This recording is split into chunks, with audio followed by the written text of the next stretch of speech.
الحمدللہ رب العالمین۔ ایک نمازی جو بھی نماز پڑھتے ہیں، نمازی کو پڑھتے ہوئے کسی کا 10 سال 20 سال 25 سال سے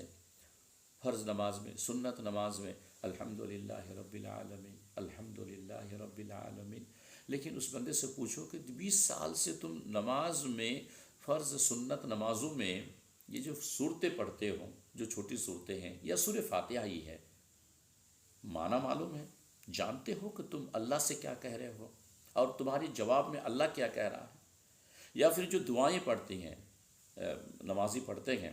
التحیات للہ والصلوات والطیبات، پتہ ہے کہ تم کیا کہہ رہے ہو اللہ سے؟ نہیں، پتہ نہیں۔ اللہم انی ظلمت نفسی ظلما کثیرا ولا یغفر الذنوب، ایک بندہ اللہ سے کہہ رہا ہے۔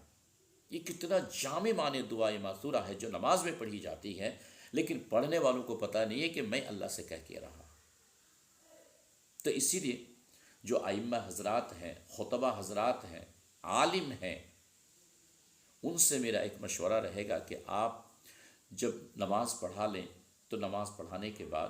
یہ جو چھوٹی جو صورتیں جو نماز میں عام طور پر پڑھی جاتی ہیں، یا عام نمازی جو پڑھا لکھا لوگ نہیں ہیں جو چھوٹی چھوٹی صورتوں کو پڑھتے ہیں، ان صورتوں کا کم از کم ترجمہ آپ بتا دیں، یا وہ دعائیں جو نماز میں پڑھی جاتی ہیں، التحیات للہ، اللہم صلی علی، اور پھر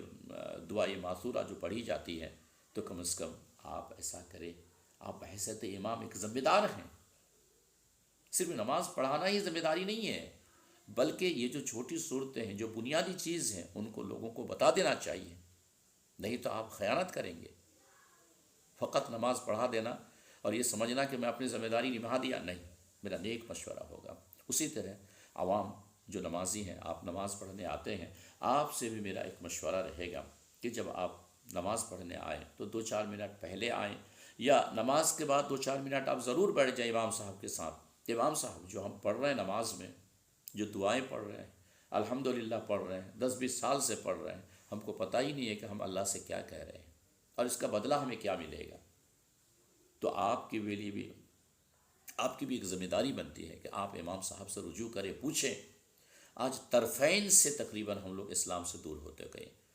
قرآن سے دور، نہ ہم پڑھنے والے ہیں، نہ ہمیں قرآن سمجھانے والے علماء کرام آج ہیں۔ بس آئے امام صاحب نماز پڑھا دیے، خطیب صاحب لمبی لمبی تقریر کر دیے، جلسے جلوس تو جو میں سمجھ رہا ہوں، جلسے جلوس میں نہ بنیادی چیز ہوتی ہے، نہ بنیادی چیز بیان کی جاتی ہے، لمبی لمبی تقریریں ہوتی ہیں، بڑی بڑی اونچی تقریریں ہوتی ہیں، لیکن جو عوام کی بنیادی چیز ہے، کلمہ، نماز، وضو کا طریقہ، دعا کے معنی، یہ جو بنیادی چیزیں یہ ہم لوگ نہیں سکھاتے ہیں، یا واعظین نہیں سکھا پاتے ہیں۔ بڑی لمبی بات تو ہوتی ہے، تو اس لیے گزارش ہے کہ ان باتوں پہ آپ دھیان دیں، اور اللہ سے دعا ہے کہ اللہ تعالی ہماری کہی ہوئی باتوں پر مجھے اور پھر آپ سب کو عمل کی توفیق عطا فرمائے۔